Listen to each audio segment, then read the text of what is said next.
Love lives here. So this year at Centers for Spiritual Living Worldwide, we've been working with a theme, and we continue to work with the theme of living everyday wonder.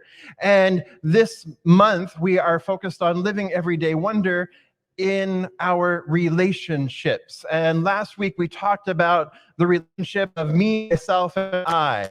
And I shared with you, there's the me, which is kind of our human form, the ego consciousness, the individual consciousness that walks around, that sees itself as, hey, I'm Jeff, nice to meet you, right?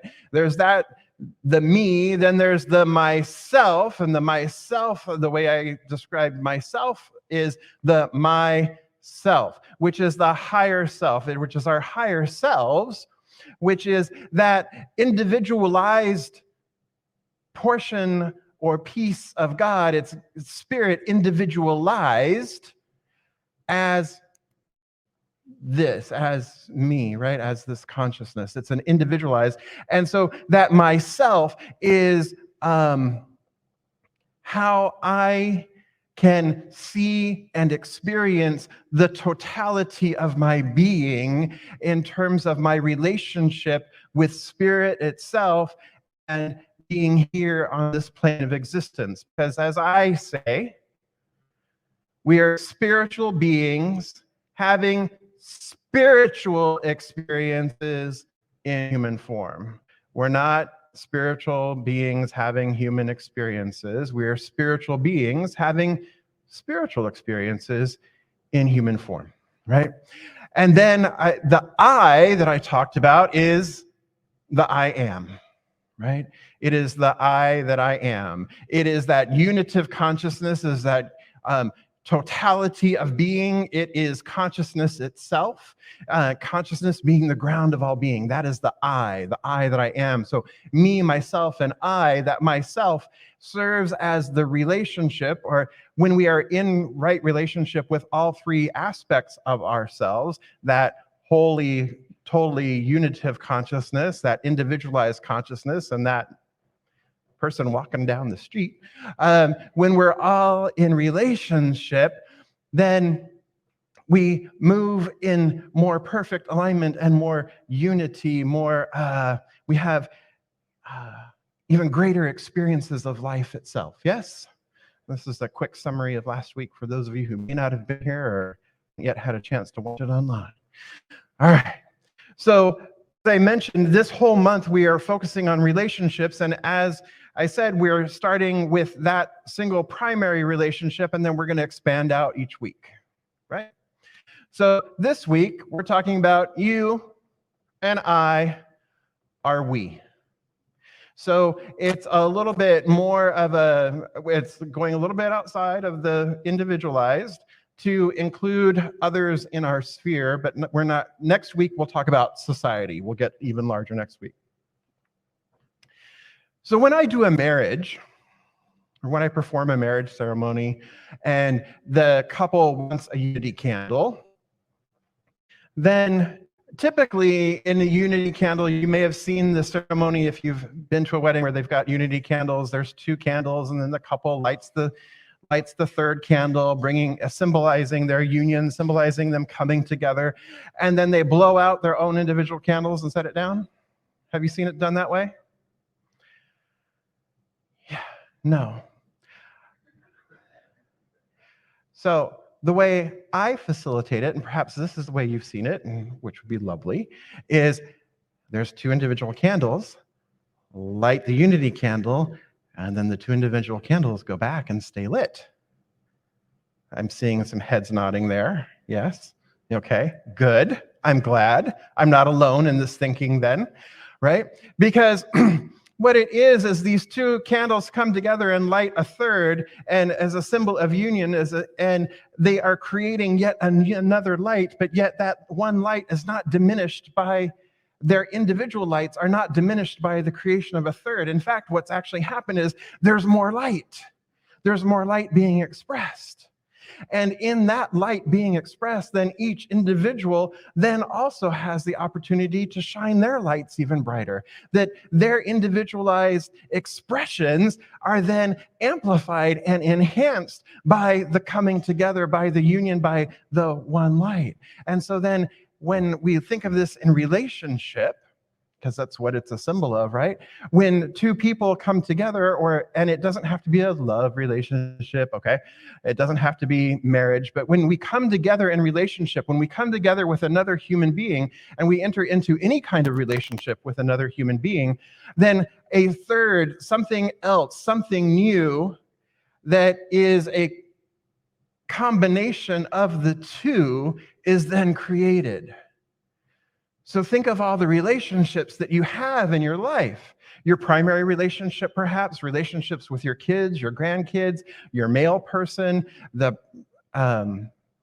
garbage truck driver, whomever you may have, your barista, hello, whoever you may have relationships with. We have these individual relationships. And yes, we might have different levels of experiencing the closeness of those relationships, but yet each time we come together, each time we're in a relationship with one another, you're bringing your full self and they're bringing their full selves. And then when you interact with one another, then there is something else that is created between the two of you. And guess whose responsibility it is to maintain that relationship? Both of yours.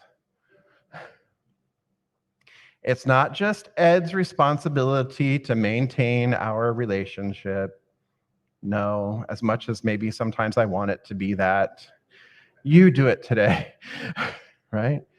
It's also my responsibility. And how much responsibility? 100% each.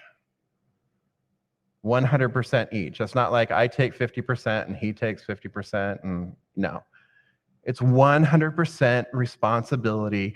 Each of us has 100% responsibility for our relationship, for what we have brought together, for what we have created. Our minds like to see, and they're predisposed to create an us-them.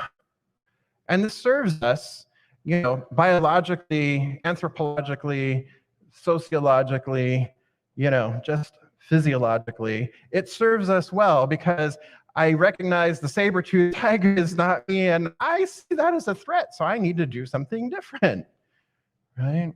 And so what happens with our brains is that we naturally associate our reptilian brain, that oldest part of our brain, before we even have real consciousness, is assessing, is this something for me to eat? Is this something that's going to eat me? Or is this something that is going to continue life, right? So our brains automatically, without us even paying attention to it, it's like, and puts things in categories. And so what happens now in this day and age, our brains still do that. And so we have a tendency to look at, there's us, and then there's them, right? There's us and them, which then creates this sense of separation. And we have a tendency to look at and see if you're part of us, if you're part of the we, if we're part of the we, our group, us, our pairing, whatever, us, we're complex. We are multidimensional. We've got it going on. Them, on the other hand, right? Oh, they're simple. And they're one-dimensional.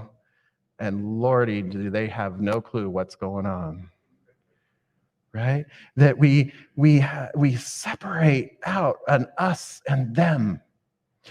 Guru Nanak, he is the founder of the Sikh religion, the Indian Sikh religion.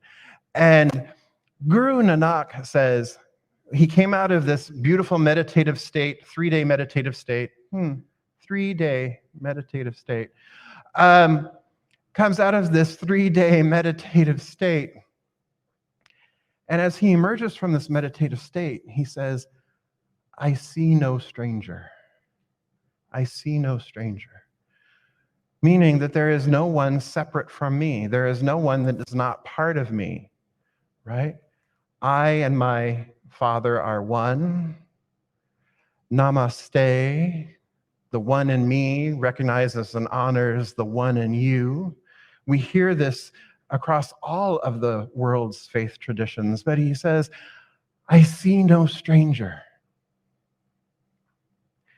It is just a part of me. You are a part of me that I have not yet met. Right? You are a part of me that I have not yet met. But we are not separate. We are one. We are part of the whole. We each are a divine expression and individualization of the one. It's just an opportunity for me to get to know myself with a capital S, me to get to know I with the capital I that I am, me to get to know that aspect of me that I have not yet met. And how do I meet that? How do I encounter that?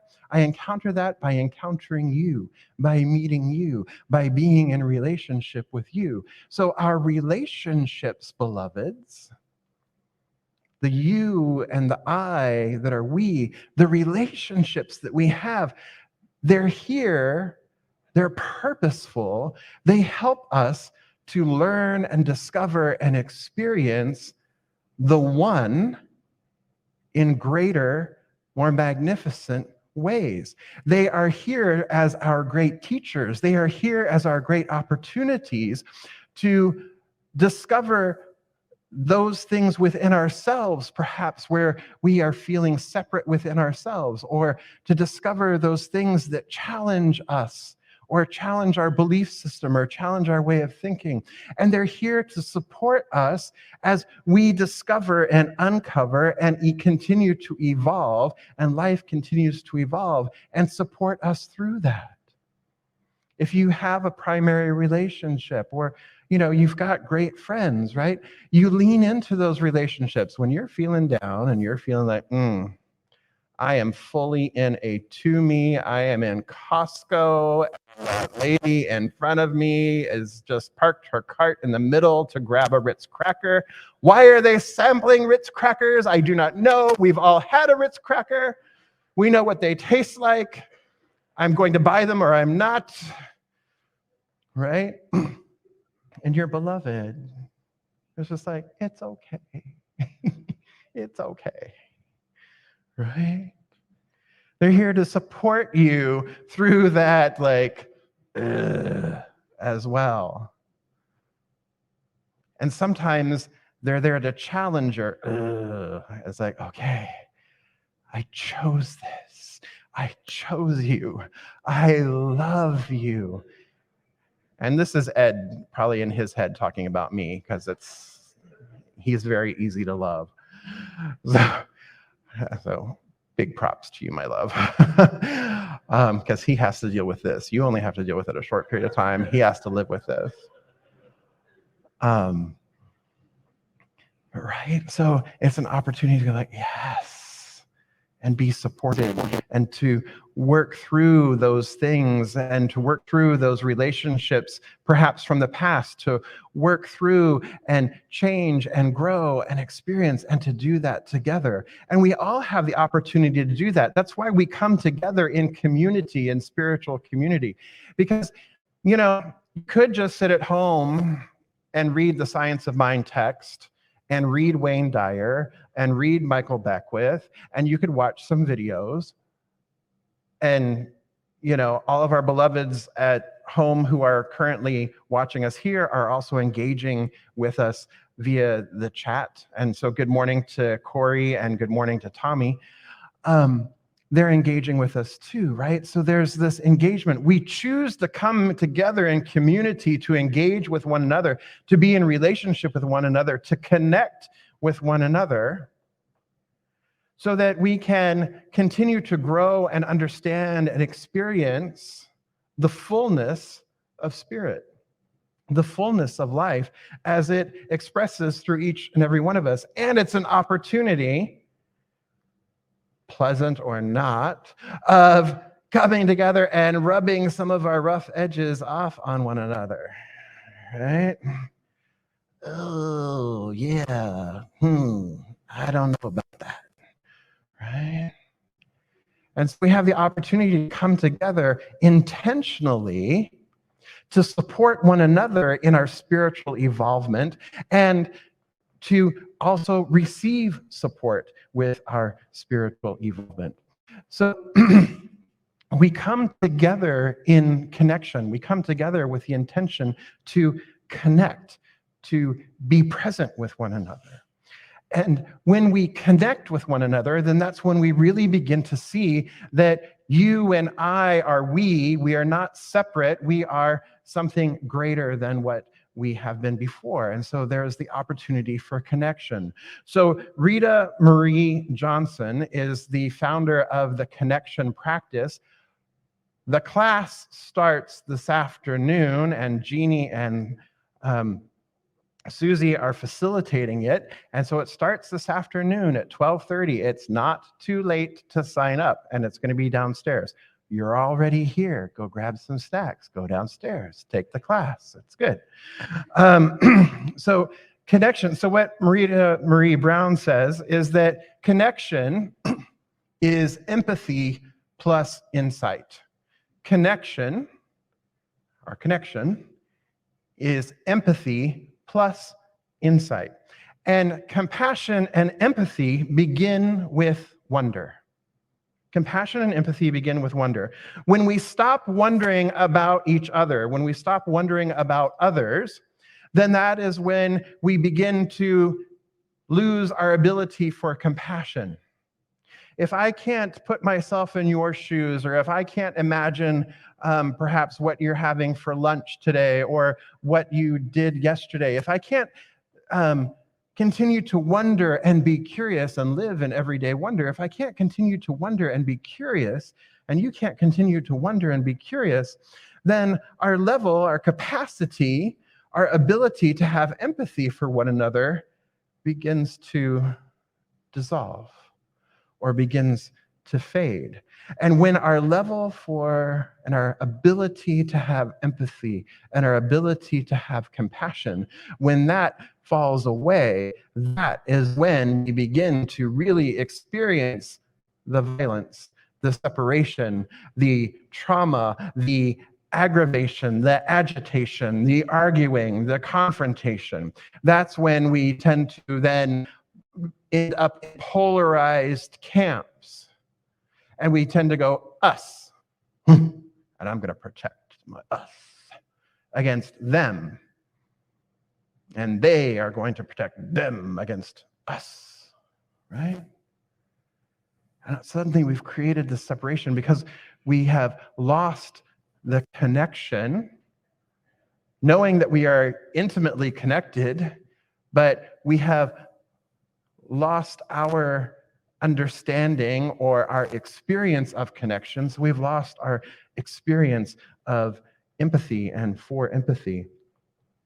So I shared this with you before earlier this year when we started talking about wonder. You can pick anybody. Pick somebody that you know well, pick your barista, pick the waitress at your favorite restaurant, pick a stranger on the street. And begin by wondering. Just become curious. I wonder what they do for a living, or I wonder where they're headed, or I wonder what's up. I wonder how they're feeling. I wonder what their needs are. I wonder what their life is like.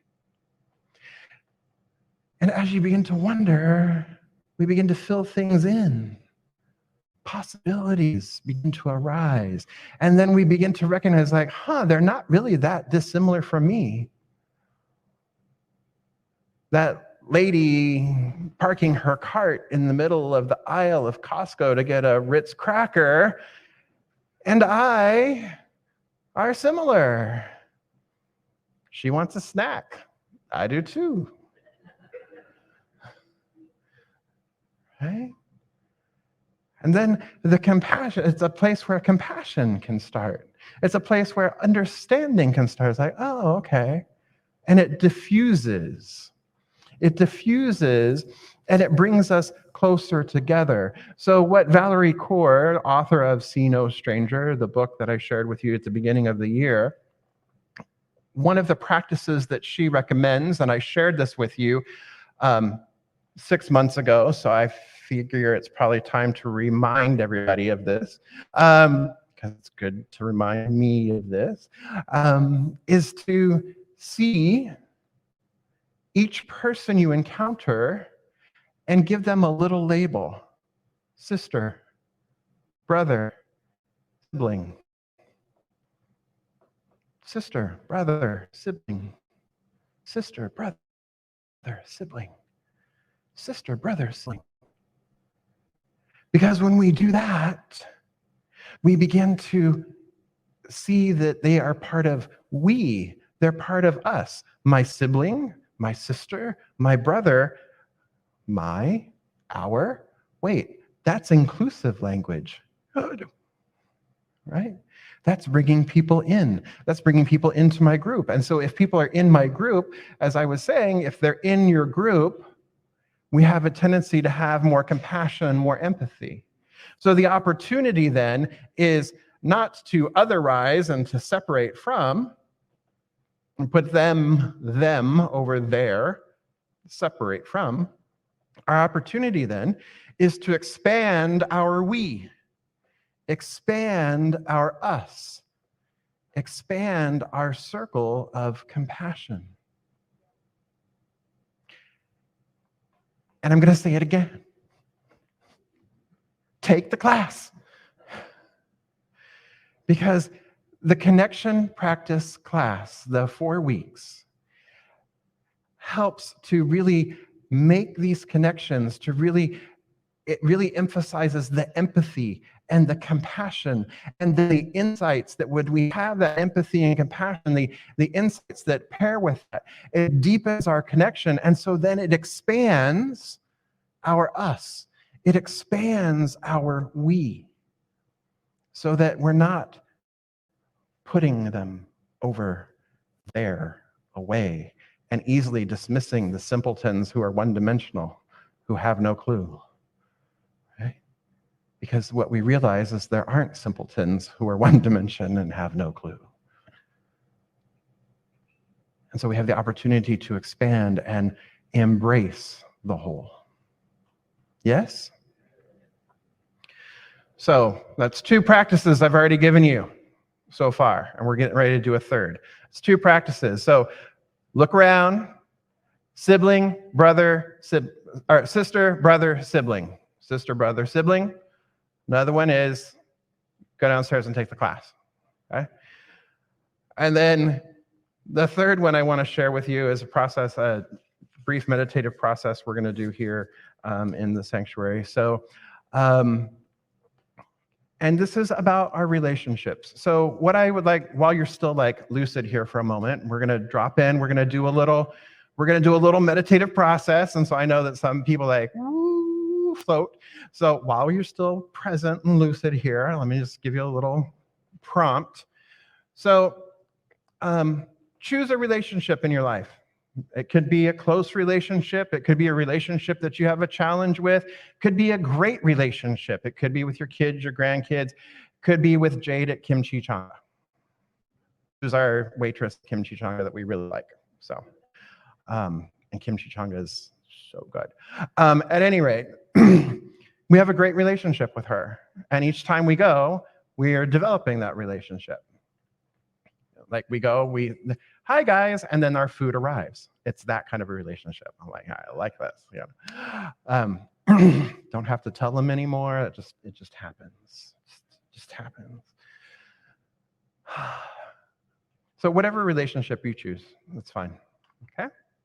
All right, so I invite you, if you're comfortable, to go ahead and close your eyes. And let's just drop in for a moment and focus on the breath for just a brief moment. Just focusing on the breath, feeling the rise and the fall of your breath. You don't need to do anything to change it. You don't need to shift it. All you're doing is just paying attention to it. Feeling the inhale, the exhale, the rise, the fall.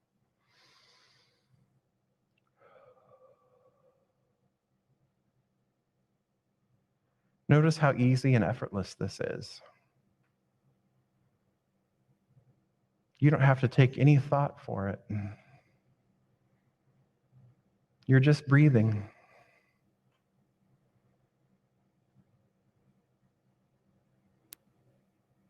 It's a natural rhythm of life.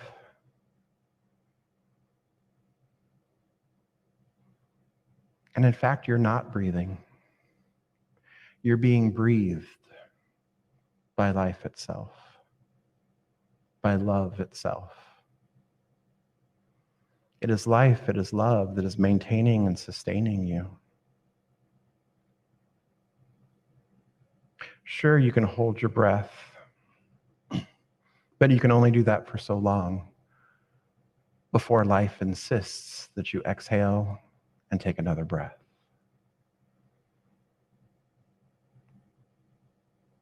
And so, yes, you have free will, you have self-agency to control your breath, to shift your breath, to breathe the way you choose to breathe. And yet the breath itself, the pattern itself, the rhythm itself is divine. And so you are forever maintained and sustained. You are co-creating your breathing experience. You are in perfect and right relationship with the divine in this moment, simply with the breath.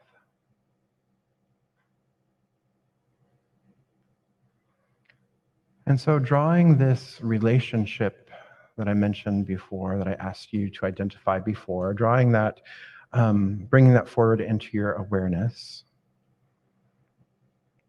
I invite you to just ask this question. What do you appreciate about this relationship? What do you appreciate about this relationship? How is the relationship strong? How is this relationship strong? What do you appreciate about this relationship, and how is it strong?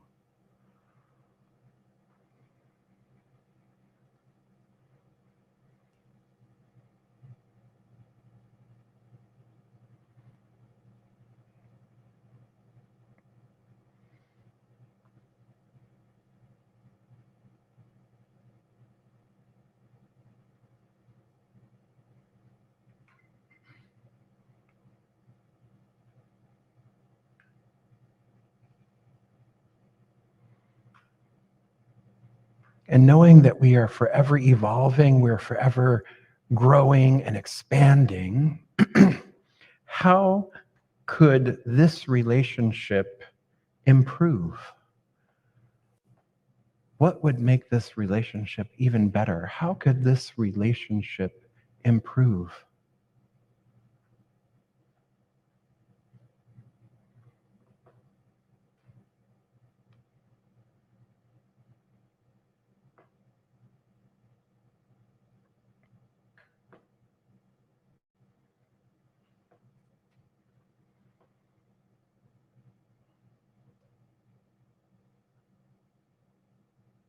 And then recognizing that we are 100% responsible for our relationships.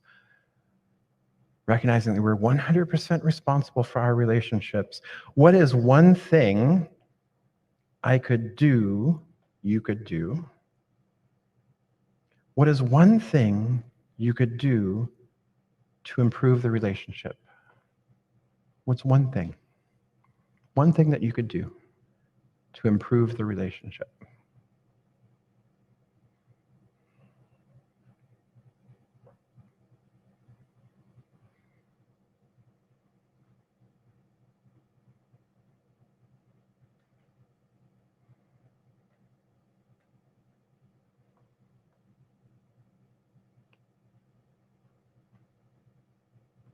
And so with that in mind, what is the next indicated step? What would be the next indicated step? the first indicated step, the next indicated step. What would be the first step? Sending a text, picking up the phone, making a phone call. What would be the next indicated step?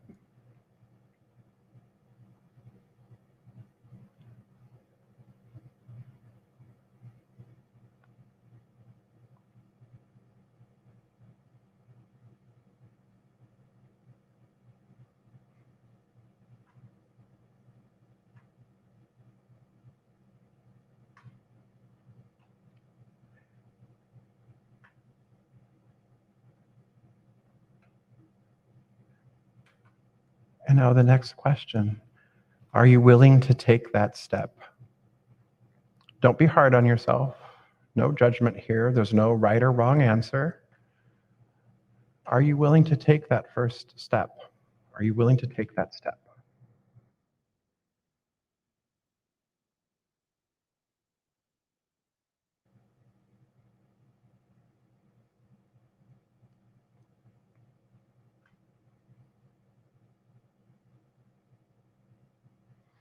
If the answer is yes, then commit to taking the step and then take action. Commit to taking the step and then take action. If your answer was no or not yet, that's great too, because that's information. That's just information of what else might need to be healed or looked at or rethought or reimagined. So like I said, yes or no, either one is a great answer.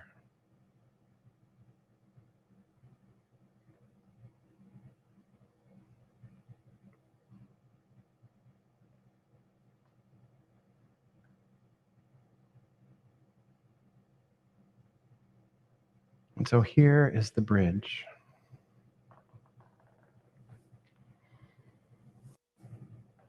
As Ed mentioned in his invocation, love is a bridge. Love can build a bridge.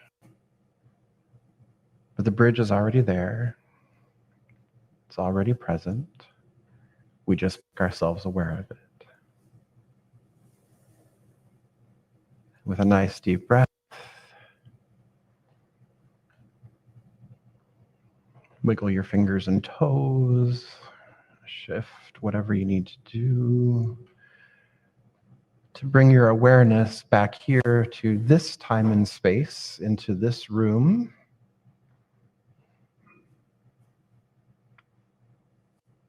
Nice deep breath and a smile. So yes or no, it's all good. It's all good. Oh, 3 practices. The practice we just did, the process we just did, the sister, brother, sibling, and connection practice. Because, my beloveds, you and I are we. And love does build that bridge. Love is that bridge for compassion, for interaction, for connection. And so it is. All right, so I invite our practitioners and core council to please stand and surround the sanctuary. These beloveds are in prayer, daily prayer for this beloved community. If you do have a prayer request, there's a prayer request card in the seat pocket of your seat there. Remember, I was a flight attendant. There is a prayer card in your seat back pocket. Feel free to fill that out, and you can place that in the baskets a little bit later. For those of you online, you can always receive prayer by emailing prayer@riversidecsl.org. So All right, coming together in consciousness, I recognize right here and right now that there simply is one power, one presence, one infinite eternal that is forever expressing itself in, through, and as all of life, in, through, and as all of creation. That all of creation, all of life, the universe itself is the manifest body of this one life, but yet it is not consumed by its creation. Therefore, all of creation, all of life is in harmony, is in divine right order, is in perfection, is in joy, is in love, is in bliss, is in peace. This is the true nature of life. This is the true nature of itself. This is the true nature of creation. This is the true nature of consciousness, spirit. Therefore, know that I am one with it, that the very who I am, myself, is I. I am that I am, expressing myself individualized so beautifully and perfectly here and now in this form, in this time, in this place. I am individualized expression, emanation, and impartation of this one life. And as I know that this is true of me, I know that this is true of all of creation, of everyone gathered here this day. Each one is one with the one. Each one is inseparable from the one. Therefore, I know that each one and I are one. There is no separation. There just is one expressing itself in a multitude of ways in a glorious diversity, but yet still remains unity without uniformity. And how good it is to know this. And so I speak my word here for this beloved community, Riverside Center for Spiritual Living, knowing that each one says yes, each one is open to a deeper connection with not only themselves, but with each other, because we recognize that each other is just yet another aspect of ourselves that we have not yet necessarily met, or that we haven't necessarily engaged with on a more deep, profound level. So we recognize that all of our relationships are opportunities to lift and magnify and experience and express the one life, the one love, the one power, the one presence, and to experience it in greater and greater and greater ways. So there is no separation. There is no other. We expand our idea of who we are. We expand our idea of us, recognizing that there is no stranger. There is just simply one. Oh, and how good it is to know this, how good it is to experience this, how good it is to love it up and be in relationship with it. And so I give thanks for it. I give thanks for all of it. I give thanks for each and every individualized relationship that I have. I give thanks for each life, individualized expression of life that is, knowing that it is all one. And so I simply release this word here and now, knowing it is done, knowing it is complete, and let it be. And so it is.